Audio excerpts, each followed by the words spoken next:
Assalamualaikum warahmatullahi wabarakatuh. Semoga sehat, semoga kita menjadikan tradisi kita untuk selalu terus bersyukur di hari-hari keadaan seperti apapun. Karena kita sebagai manusia harus mengedepankan atau menjadi diri kita kelompok yang sedikit, kelompok yang wa qalilum min ibadiyas syakur. Kelompok yang sedikit tetapi ini adalah kelompok yang rajin bersyukur.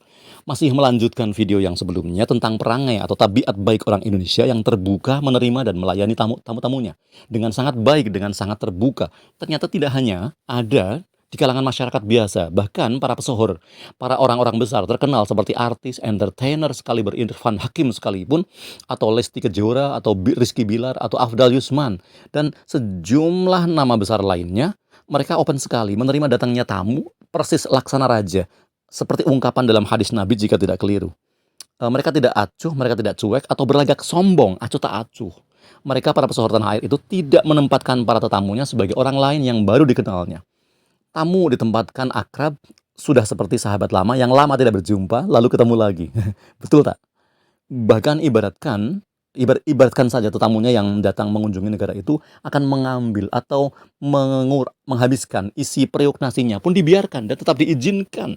Seperti pada kedatangan 7 YouTuber Malaysia itu ke Indonesia, jika boleh dikatakan jujur, mereka pun sebenarnya selain tentu saja berniat utama yang di atas segalanya adalah silaturahim, menjalin persaudaraan, tetapi mereka diakui atau tidak diakui pun mereka juga sedang menjalankan atau melakukan kegiatan profesional sebagai konten kreator atau sebagai YouTuber yang aktif membuat konten untuk mendapatkan pundi-pundi keuntungan ekonomi dari kedatangannya. Selain tentu saja, sekali lagi saya sampaikan, tujuan utama tentu untuk bersilaturahim atau menjalin persaudaraan.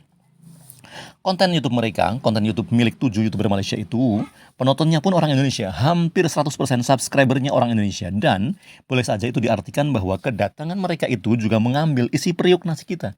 Tetapi oleh kita itu tidak apa-apa, kita ikhlas dengan senyum, tidak lepas tersungging di pipi. Juga seperti pada Abang Rusdi Rusli, ia datang ke Indonesia, ia bahkan sudah tekan kontrak. Ia bahkan sudah perjanjian kerjasama dengan sebuah label musik di Kerawang. Dan hari ini di kota Kerawang pula, Rusdi Rusli sudah melakukan rekaman atau take vokal.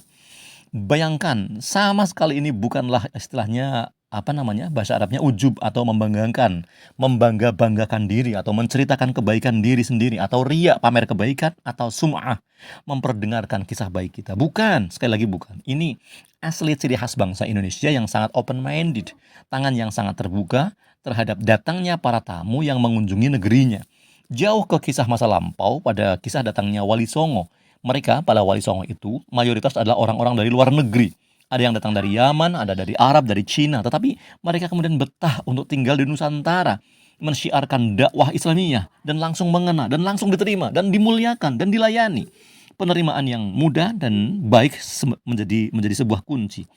Sebut nama lain juga, Al-Maghfurullah Syekh Ali Jabir, seorang ulama dari kota suci Madinah Al-Munawwarah. Beliau sekarang sudah meninggal, wafat. Allahumma gfirlahu warhamhu wa'afihi wa'fu anhu. Beliau tinggalkan kota suci Madinah Al-Mukarramah, Al-Munawwarah maaf.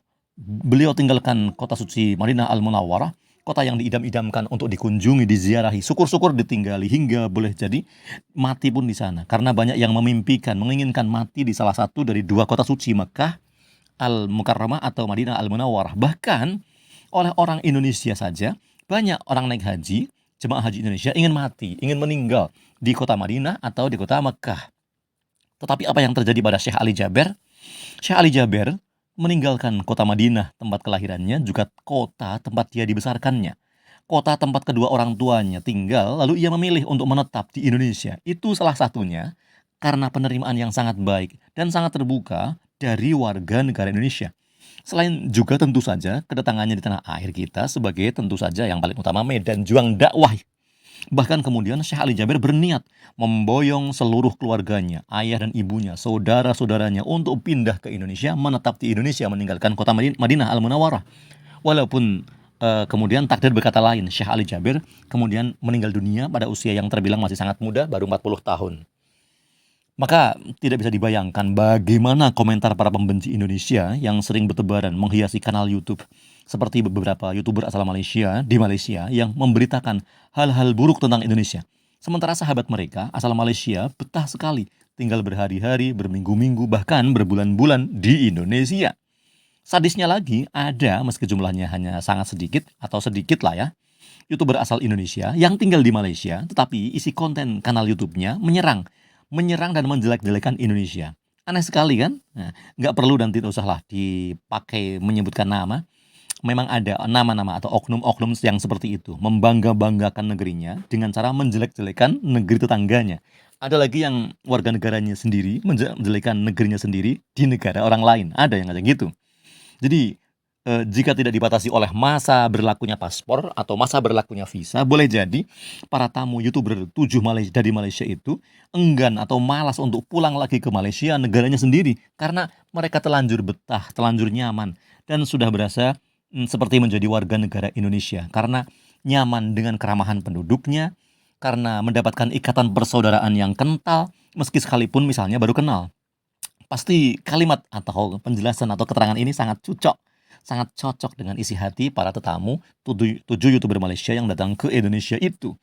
Tidak hanya menjangkiti mereka, orang yang paling berpengaruh di kerajaan Arab Saudi, namanya Raja Salman, dan sejumlah pembesar dan pangeran Arab mengunjungi Indonesia dalam rencana mereka itu hanya untuk beberapa hari saja, tetapi kemudian waktunya molor, waktunya bengkak, waktunya kemudian mangkrak menjadi 15 hari. Tidak ada negara atau kota dimanapun di atas bumi yang telah membuat terlena seorang Raja Arab, Raja Salman, dari rencana kunjungan hanya beberapa hari saja menjadi setengah bulan lamanya. Mereka menjuluki Indonesia sebagai sepotong tanah surga yang dihadirkan Allah di dunia. Bayangkan Indonesia bagi mereka laksana surga, pantas. Siapa yang tidak betah tinggal di surga? Jika tidak dibatasi, tentu saja mereka akan tinggal lama di sana, betah di sana. Sayang ada pemberlakuan paspor, ada juga masa berlakunya visa yang memiliki masa tenggat waktu atau deadline atau kadaluarsa. Tidak hanya Raja Arab Saudi, Raja Salman dan keluarganya, Barack Hussein Obama, Presiden Amerika Serikat, menyebut dirinya saat berkunjung ke Indonesia, ia menyebut dirinya Obama itu seperti sedang pulang kampung atau mudik. Iya, Barack Hussein Obama, Presiden Amerika, United States of America, yang ngomong bahasa Indonesianya sangat medok sekali, fasik sekali. Tidak ada tempat paling nyaman bagi Presiden Amerika, Barack Hussein Obama, untuk dikunjungi yang sangat bikin betah selain Indonesia. Ia bahkan Barack Hussein Obama itu mengenali sekali Pancasila, Bhinneka Tunggal Ika, dan keseharian adat penduduk Indonesia. Jika Syekh Ali Jaber, para wali yang 9 penyebar agama Islam dari Arab Saudi dan dari dataran Cina itu, Raja Arab, Raja Salman, Presiden Amerika, Barack Hussein Obama saja menambahkan waktu untuk berwisata di Nusantara, di Indonesia, apakah lagi mereka, para kaum YouTuber Malaysia itu? Betul tidak? Sekali lagi, jika tidak ada masa berlaku, jika tidak ada deadline paspor atau visa, boleh jadi mereka akan tinggal lama di Indonesia. Karena membahas Indonesia tidak akan pernah ada habisnya. Hari ini meliput mobil kepresidenan yang ada di Sarinah, besok datang ke Ancol, besoknya lagi rekaman, besok lagi di televisi, besok lagi ke Indosiar, banyak sekali. Jadi sekali lagi, tidak akan pernah habis membahas Indonesia. Karena membahas Indonesia tidak akan pernah ada habis-habisnya. Betul tidak? Assalamualaikum warahmatullahi wabarakatuh. Terima kasih teman-teman yang sudah menonton video ini.